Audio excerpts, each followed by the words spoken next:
Thank you, general public.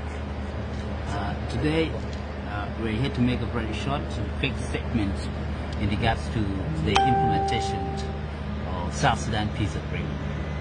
As many of you are very much aware that I am one of the signatories, main signatories to the South Sudan Peace Agreement, of which we form the existing revitalized peace agreement. The statement I'm making today, it's very clear that there has been continuations of violations towards peace agreements, and that did not happen only to one party. It happens to the SPLM-IO in a number of cases, in a number of areas, and it also happens to SOA, and finally it happens to the OPP.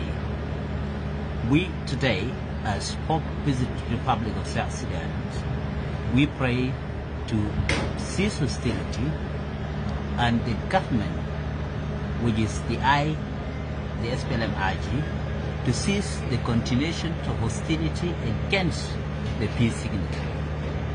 As a matter of fact, the reality is we are parties, and this is the government that is formed by the parties to the agreement. As a government that is formed by the parties to the agreement, there must be that mutual respect to parties' affairs. There is no way one party can remove the other party from the positions that is allocated to as per the agreement. Neither there is any reason one of the signatories to the agreement can be removed without his knowledge, without reasons clearly stated to him. Further, the violations, it has continued. And in these junctions, we call on IGAD, head of states and government, the IGAD Council of Ministers, and the RGM to immediately address the violations that are continuing. As a government of parties, we must address the continuations of the violations towards the agreements and create a conducive environment that can enable South Sudan to enjoy peace and prosperity. Failure to this, it puts South Sudan in a very vulnerable condition. As we all know, as parties, we had failed to meet the transitions, and the transition comes to an end unfair. Even the roadmap we have signed, which I am also a signatory to the roadmap, it has been violated. It has been violated by one party continue to dominate, continue to impose on the affairs of the other party. This is unacceptable. And it is unacceptable the fact that we, whom we pended our signature to, the peace agreements, must work collectively in a collusion manner to ensure peace in South Sudan.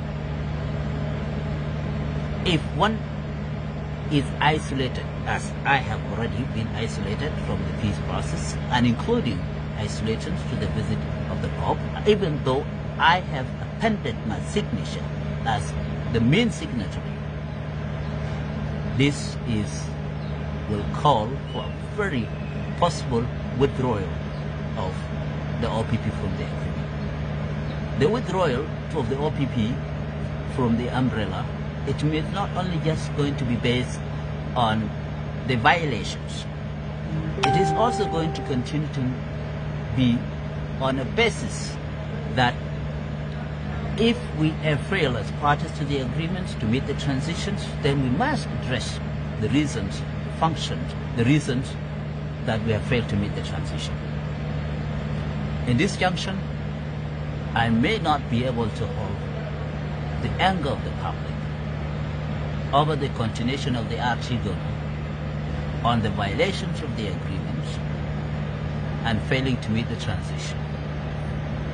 We call again on Holiness, the Pope, to pray for peace in South Sudan so that those continued violations cease to exist. I call on the people of South Sudan that it has come.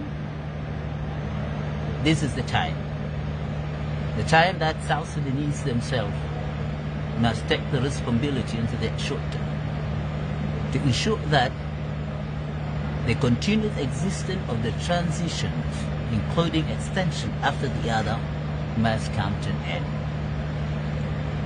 I, Peter Mayen Wol, I promise you, the people of the Republic of South Sudan, that the movement I withdraw from the current government, from the current agreement, I will stand by your side as people-centered leader.